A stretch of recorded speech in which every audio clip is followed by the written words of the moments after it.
Okay, these have been sitting, drying out overnight, and they are now, I'm not sure if you can see this or not, but they are stiff enough so that you can bend them.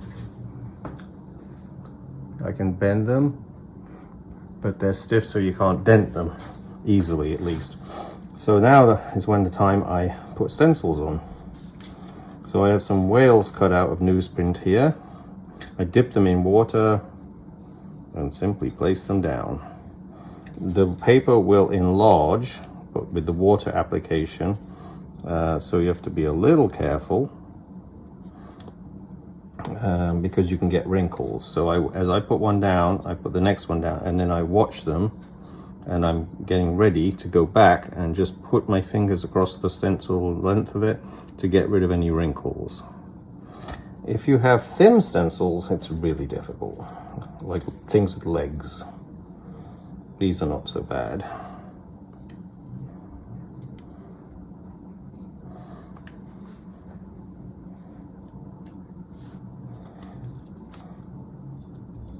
I'm firing the gas kiln. I think you might be able to hear that in the background.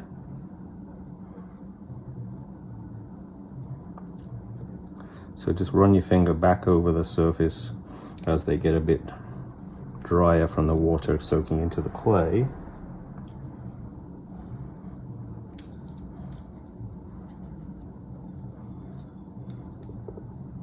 So obviously you can cut stencils out of anything. Go for it. Make teddy bears. Any animal you want. I mean, it doesn't have to be animal related. You could use flower shapes. You could use insects.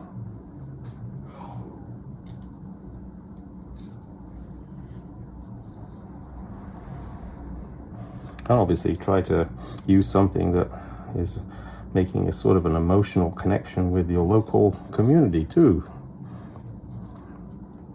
Because the best way, if somebody buys something, it's because it makes a connection with them. That one needs to be moved over. Putting them down, you have a few seconds to position them, otherwise they stick permanently.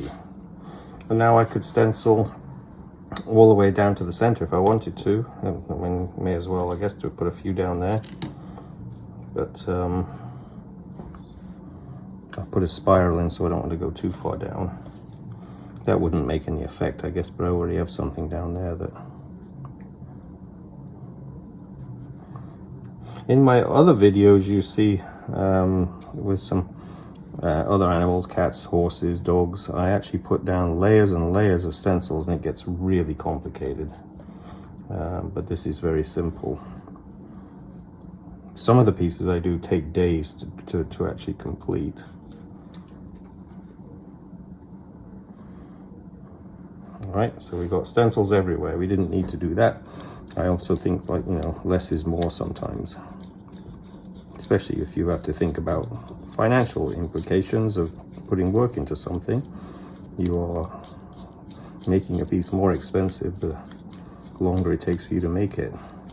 So I'm brushing in, just using a regular nylon paintbrush. You could use any paintbrush, but I like the nylon ones best.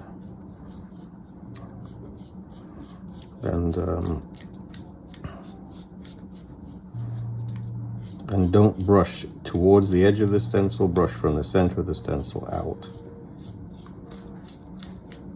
And if you see a wrinkle, you've got to try get it out because it will show up. There's a little wrinkle, which if you were doing an elephant with wrinkles all over him, you wouldn't mind anyway. Elephants would be easy to cut as a stencil.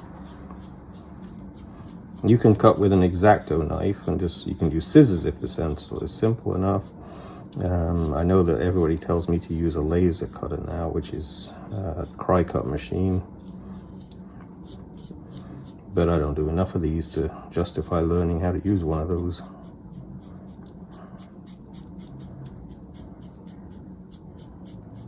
You can't use the stencils more than once.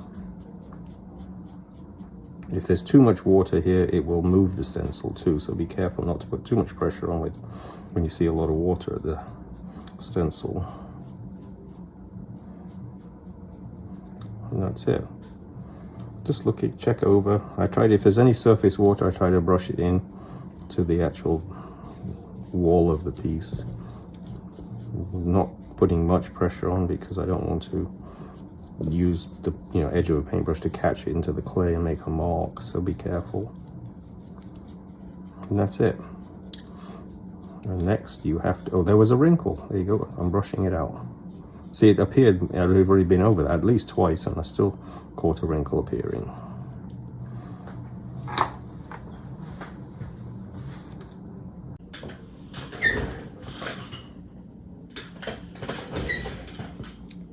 So I'm also going to put some stencils. I'm making 4 of these. The customer wants 1, but I thought I'd make 4 variations. So I'm going to decorate the outside of one. The bowls are a real dilemma because you don't know if it will look good on the inside because somebody might be filling it full of fruit, so you'd never see the inside the whole time it's sitting on a table.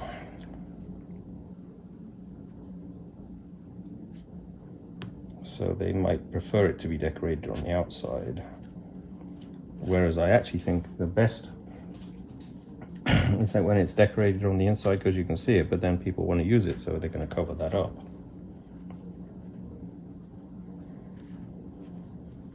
And this bowl hangs out a little bit, so so in other words, it's, you won't see it from above. If the piece is on a shelf, you'd see it.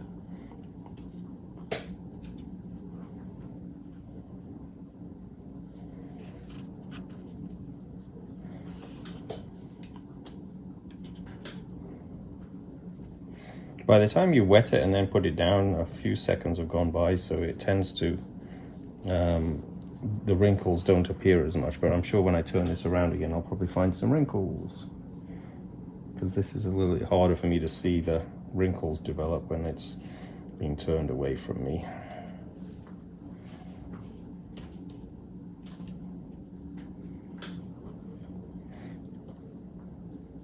Of course, you can put the stencils inside and out. There you go, we got all the way around. And then I'm just smoothing them in, looking for wrinkles.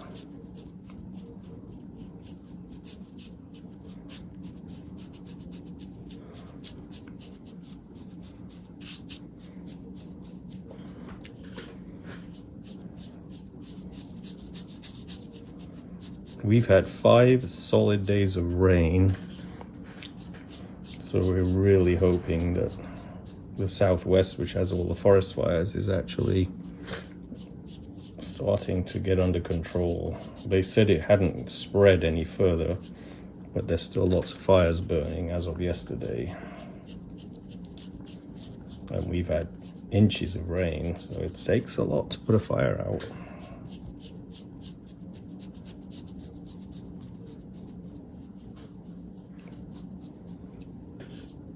So just dipping the paintbrush in a little water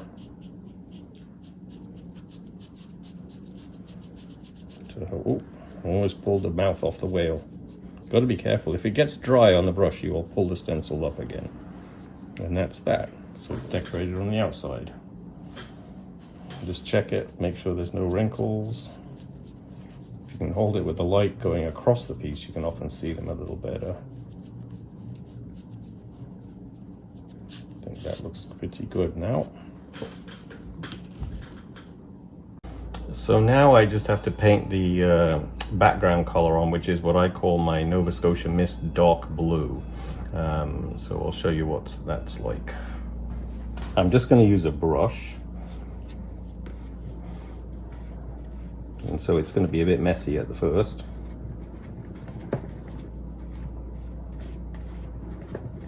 Just have to pile some in there. And you can also sponge, and you can spray but because this is supposed to be the ocean, it might be nice to have some wavy kind of brush marks in this.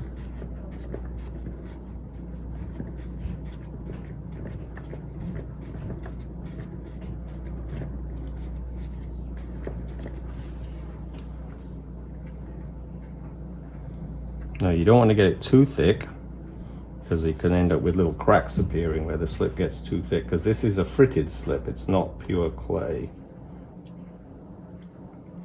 It's Robin Hopper's in Ceramic Spectrum book for cone 4. Nothing above cone 4 it doesn't like above cone 4.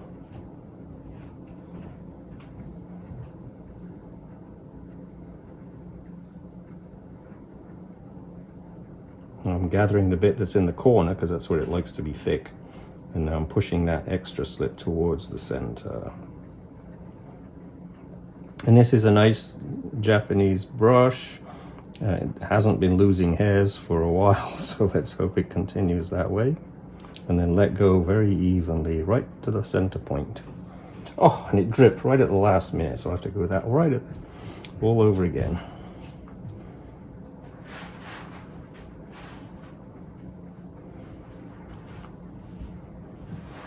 Because that drip would show up. So I'm just taking it right to the point, and there's a bit there. Look at the drip, so I'm going to have to take the brush and get rid of those. I'm going to make sure there's nothing going, take it out. I'm going to get the, scrape the slip off there. A little bit too much in there. Get that out again.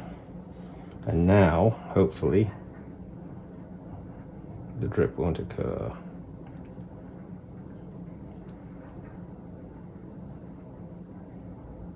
Yay, there you go. And then I'm going to just put some right on the rim again.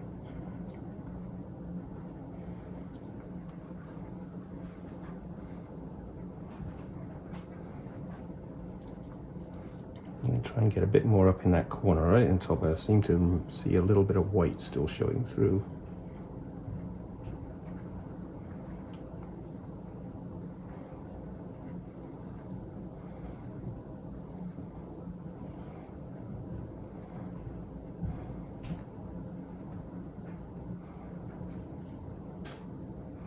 There we go. I think that about covers it. We'll see as it dries, I'll see if there's any white brush lines showing through. So I have 4 large vessel sort of bread bowls, and then I have a smaller bowl that I did just as a test piece. So they're all completely covered now with slip. The one on the right there I just sprayed because it was too hard to get the slip to go down the side very evenly, but the others are brushed. So we'll see some brush strokes probably through the slip, I would imagine. But there you go. And so now I just have to stencil remove. Okay, this is about an hour or 2 later, and it's pretty humid today, but they've dried off enough. It's better to take them off when the clay is a little bit firm, but not dry. I mean, when they're before leather hard anyway. And then you can lift them, and if you waited too long, the clay gets too dry, and it's hard to get the paper to lift without leaving a rough edge.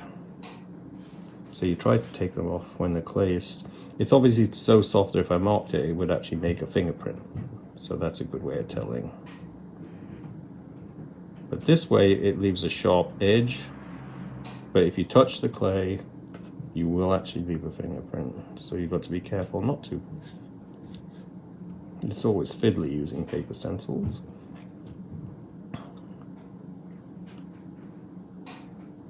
Let's see, you know, there's no strength to the clay, so it doesn't resist when you try peeling it off.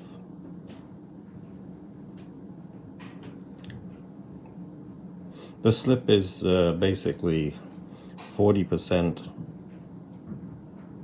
ball clay. I use OM4, and then 20% EPK, China clay in other words, and then 20% silica, 10% Frit 3110, and 10% potash feldspar. I use Custer. if you can get it.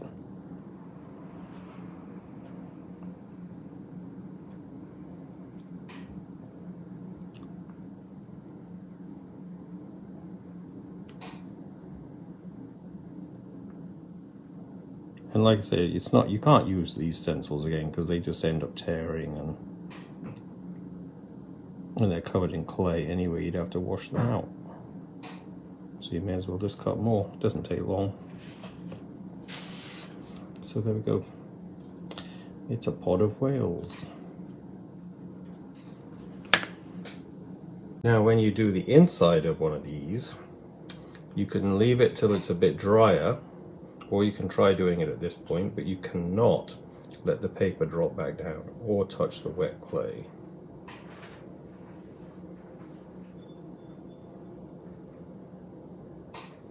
So if it looks like it's tearing as you're lifting it, just dig your tool in a bit so you don't let that tail tear off and fall back down. You could wait a bit longer. I mean, I'm really kind of doing it right when it's still pretty wet, because it's so easy to lift the stencil at this point. It left the fin.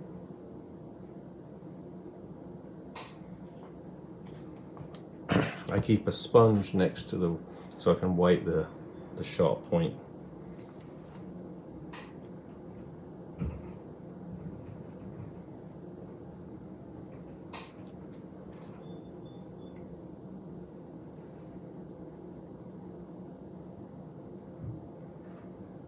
This one's a tricky one because it's actually got the head to the baby and also the mother whale together.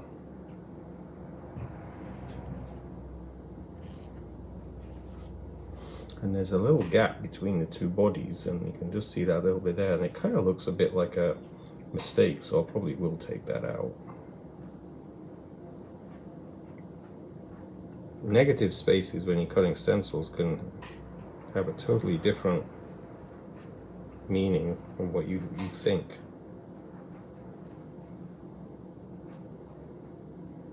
They can look like a mistake, basically. That's another one of the two together. That one didn't have that piece in. It's so tiny it will lift up sometimes. And then we know we've got them on the walls too.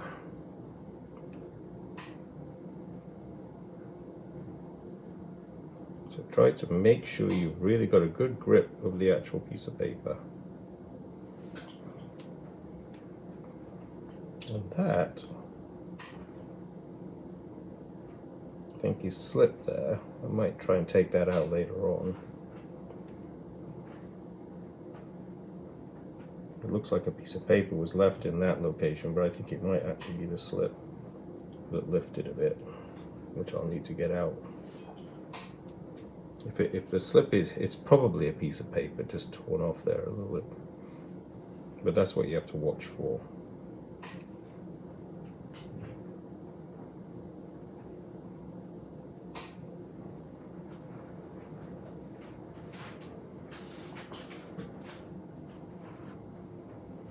When they're a little bit after leather hard, before they're bone dry, you can take a little back of a spoon and just burnish down in these little sharp areas here. You can just burnish with the back of a spoon and knock down anything like a little burr, if a little burr comes up.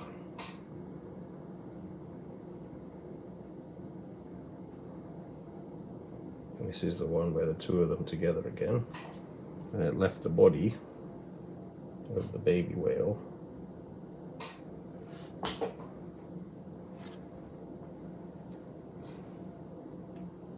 Actually, it was the fin by the look of it. But this is a single layer piece, and you can see how time consuming these are to make, because I could have actually thrown 2 or 3 more of these pieces and just put glazes on them in the time it takes to do this. And this is a single layer piece. So that's why I'm sort of on the way out of doing these type of pieces. This is a special order for somebody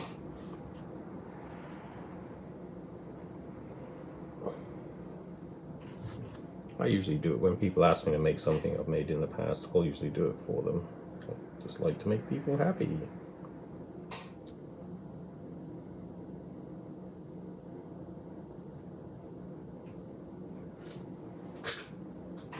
So that's the other.